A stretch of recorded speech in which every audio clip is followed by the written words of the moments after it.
Breaking news. In a surprising turn of events, residents of Bauchi, Gombe, and Dosi have taken a stand against traditional relief efforts, sparking curiosity and raising questions about the allocation of the federal government's 5 billion palliative fund. The unexpected rejection of foodstuffs as palliatives by the residents has left political figures, including President Bola Tinubu, shocked and has ignited a conversation around the need for transparent and equitable distribution. As the nation grapples with the aftermath of the fuel subsidy removal, the federal government launched an ambitious palliative program aimed at alleviating the financial strain on Nigerians and businesses. The 5 billion allocated to each state in the federation was intended to support communities during their challenging times. However, the rejection of foodstuffs by residents highlights their demand for a more inclusive approach. The civil society activities, the academics, and the government officials responding to a survey conducted by the News Agency of Nigeria (NAN) emphasized the importance of avoiding political bias and prioritizing the welfare of all Nigerians. Ibrahim Yusuf, the chairman of the Association of Non-Governmental Organizations, ANGO, in Gombe State, urged state governors to refrain from turning the distribution into a political affair. It strikes the involvement of inter-party advisory council and other relevant organizations would prevent the palliatives program from becoming a partisan affair. And this sentiment aligns with the Department of State Service advice to Northeast governors to prioritize relief distribution to end security in the insurgency-affected region. Garaba Janjuri, the chairman of the network of civil society organizations in Bauchi State, went a step further by advocating for the inclusion of CSOs in the Palliative Distribution Committee. Janjuri emphasized that transparency and community involvement are crucial in earning a fair and effective distribution process.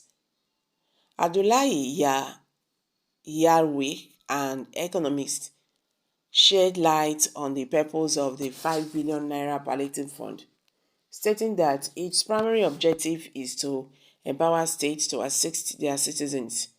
To achieve this goal, Yarwi called for the active government of local government councils in the distribution process. Dan Lamy, the secretary of the Nigerian Association of Small-Scale Industrialists, applauded the government's decision to include entrepreneurs in the palliative program. This move could potentially stimulate local economies and provide relief to businesses affected by the subsidy removal.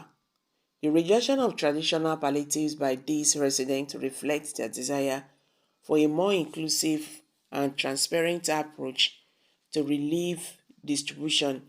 As Nigerians voice their concerns and suggestions, it is evident that the success of the palliative program hinges on fair and equitable implementation. The spotlight is now on state governors to heed this cause, avoid politicization, and ensure that relief reaches those who need it the most. Meanwhile, in another news headline, the Bayelsa state government has disclosed that the palliatives scattered away by the residents in Yenagoa, the state capital, who invaded the warehouse are unfit for human consumption. Sahara reporters had reported how some residents broke into a warehouse where palliatives were kept by the Bayelsa, the state government in Agua, on Sunday. The warehouse is located along Isaac Borough Expressway in the state capital.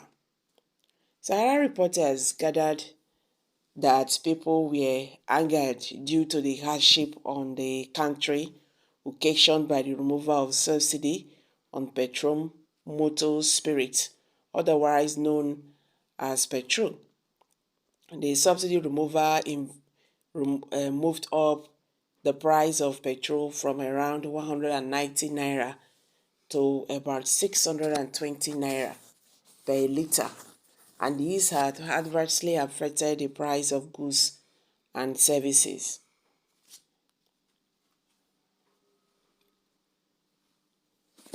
Subsequently, the administration of President Tinubu promised to provide palliatives for Nigerians to cushion the effects of the removal of fuel subsidy.